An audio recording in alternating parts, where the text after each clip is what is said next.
Jamaah yang cerita niki kemarin di kau juga yang cerita, tapi tiang ulang cerita niki, indah sekali cerita niki. Itu ada cerita yang tiang ulang-ulang terus karena pesan yang ada di dalam cerita itu pesan yang luar biasa sekali ibu.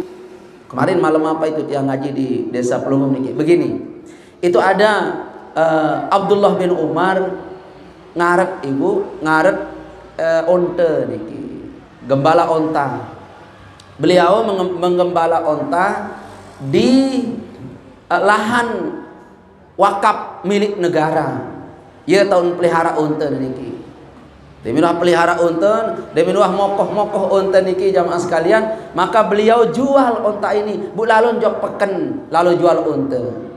Sesampai di pasar, maka orang tuanya Umar bin Khattab cek peken, mau cek pira ajin sampi, sebab di zaman Sayyidina Umar nek kanggo jual sampi semau-mau. Kalau sapi yang ukurannya sekian harus harganya sekian. Kalau sapi ukurannya bembe ukuran sebegini harganya semua harga sama. Nah ini Sayyidina Umar radhiyallahu taala anhu cek harga pasar. Ini pirajin sekian, ini pirajin sekian, ini pirajin. Nah beliau ketemukanlah onta yang gemuk-gemuk, mokoh, halus, luar biasa. Lalu beliau terkejut. Ya Allah, ini siapa yang punya? Itu kata kepala pasar, wahai Amirul Mukminin, yang punya onta ini adalah Bijen Pelunggung. Oh, Abdullah yang punya. Ya, panggil dia. Bu Tempoh. Wahai Abdullah, apakah kamu yang punya onta ini? Nggih, ya. Pirah mulai pelihara onta. Kapan kamu mulai penggemukan onta? Kan dikau mau cerita. Wahai abah, saya berbisnis penggemukan onta. Dikau cerita barak pelunggum abah. Sebab apa? Onta ini tiang pelihara di tanah wakaf, di tanah miliknya negara. Itu Sayyidina Umar berkata begini, perhatikan ibu. Wahai anakku, kata Umar bin Khattab, karena kamu ini memelihara atau pihak kandang onta di tanahnya negara, kalau kamu jual onta ini sekarang, bait pokok doang.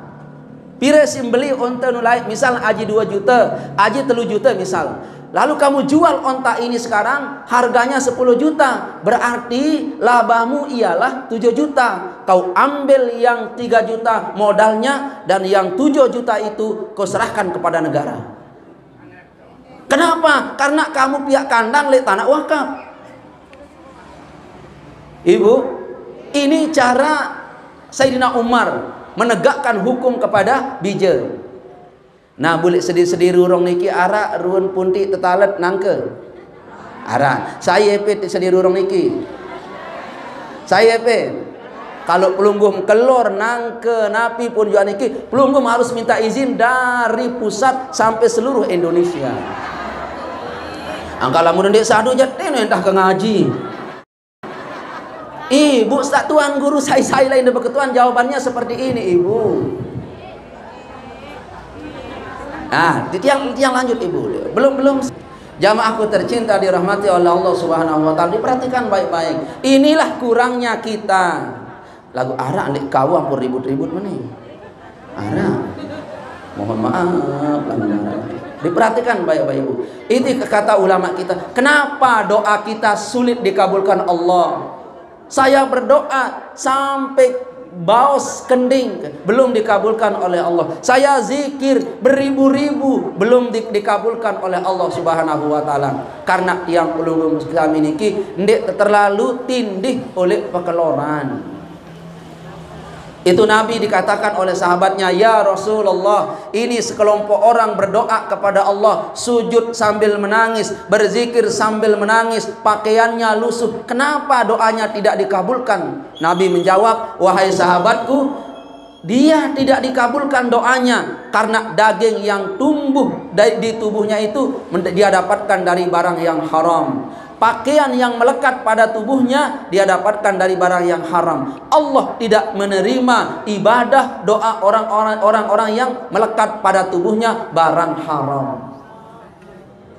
Iya ampun ndek nini terkabul doa teniki jamaah sekalian karena kita terlalu sering mengkonsumsi barang haram. Jamaahku tercinta dirahmati oleh Allah Subhanahu wa taala, sederhana saja zikir pelungguh. Wali-wali besar itu ibu jamaah sekalian doanya biasa-biasa, ndek narak wali-wali beli niki macam-macam munin doa. Paling iyyaka na'budu wa iyyaka nasta'in, iyyaka na'budu wa iyyaka nasta'in, iyyaka na'budu wa iyyaka nasta'in. 300 kali bilang jelu. Tetapi karena dia tindih di makanan, ibu jamaah sekalian, dia memiliki karomat yang luar biasa sekali. Dari wiridannya Nabi, qul huwallahu ahad, Allahus samad, lam yalid wa lam yulad wa lam yakul lahu kufuwan ahad. 1 kali. Tetapi dia bersih makanannya niki ibu. Dia mendapatkan doa yang mustajabat. Amin. Nah niki jamaah sekalian, itu Abdullah bin Umar dikatakan oleh abahnya, wahai anakku, kalau ontamu terjual seharga 10 juta, ambil pokoknya yang 3 juta dan labanya yang 7 juta itu kamu serahkan kepada negara, itu bukan hak milikmu.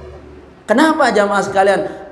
Sayyidina Umar tahu bahwa milik negara itu tidak boleh dimanfaatkan oleh satu golongan, satu kelompok. Ndak boleh ibu, ndak boleh ibu, ndak boleh ibu. Arak misal nangke niki, talet le rurong niki. Saya ngepe rurong niki. Oke, bebuak nangke, baun niki angkadu nyiwa batur. Angkadu nyiwa. Lakukan luwek kelor Pak Ustaz.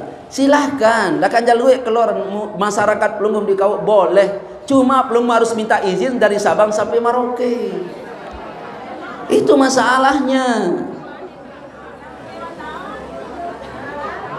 Lamun tendek tahun mungkin si uah-uah niki jamaah sekalian tetap Pelungguh meniki berdosa tapi minta ampun kepada Allah. Karena apa? Dosa tidak tahu. Makanya jamaah sekalian, jahafizani wa iyyakumullah, iya peta suruh ngaji. Dan suruh ngaji. Nah, niki. Angge niki jamaah sekalian. Ya ndek ada sampean si guru-guru Pelungguh.